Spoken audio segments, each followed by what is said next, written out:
Freedom ফ্লোটিলার সব নৌযান একসঙ্গে গাজার পথে এগোচ্ছে বলে জানিয়েছেন দ্রিকের ব্যবস্থাপনা পরিচালক ও আলোকচিত্রী শহীদুল আলম। স্থানীয় সময় শনিবার ফেসবুকে দেওয়া এক পোস্টে নিজের অবস্থানও নিশ্চিত করেছেন তিনি।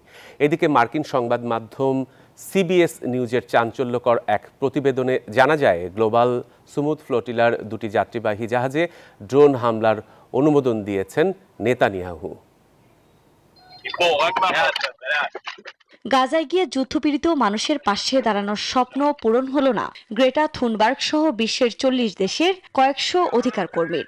একে একে গ্লোবাল সুমুদ ফ্লোটিলার সবগুলো জাহাজই নিজেদের নিয়ন্ত্রণে নিয়েছে দখলদার বাহিনী। এর মধ্যে ইসরায়েলি বাহিনীর হাতে আটক হওয়ার মুহূর্ত থেকে অনশন কর্মসূচি শুরু করেছেন ফ্লোটিলা থেকে আটক অধিকার কর্মীরা। ইসরায়েলি অবরোধ ভাঙতে গাজা অভিমুখে নতুন করে রওনা হয়েছে আরও 11টি জাহাজ। বান্ডেল থাকলে প্রতি সেনমানিতে টাকা বাঁচবে। বিকাশ সেনমানি বান্ডেল কিনে জিতুন প্রতি লেনদেনে। এ পরিস্থিতিতে আটক অভিযাত্রীদের নিজ নিজ দেশে ফেরত পাঠানোর পরিবর্তে কারাগারে পাঠাতে চান ইসরায়েলের জাতীয় নিরাপত্তা বিষয়ক মন্ত্রী ইতমার বেন গিভর। শুক্রবার সামাজিক যোগাযোগ মাধ্যম এক্সে এই আকাঙ্ক্ষা প্রকাশ করেন তিনি, যা নিয়ে আন্তর্জাতিক মহলে চলছে ব্যাপক আলোচনা।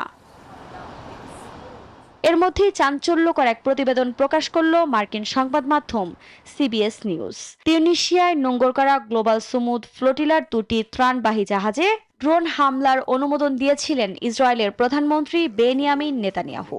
গত 8 ও 9 সেপ্টেম্বর আলাদাভাবে জাহাজ দুটিতে হামলা চালানো হয়। আফরিন মৌ, নিউজ 24।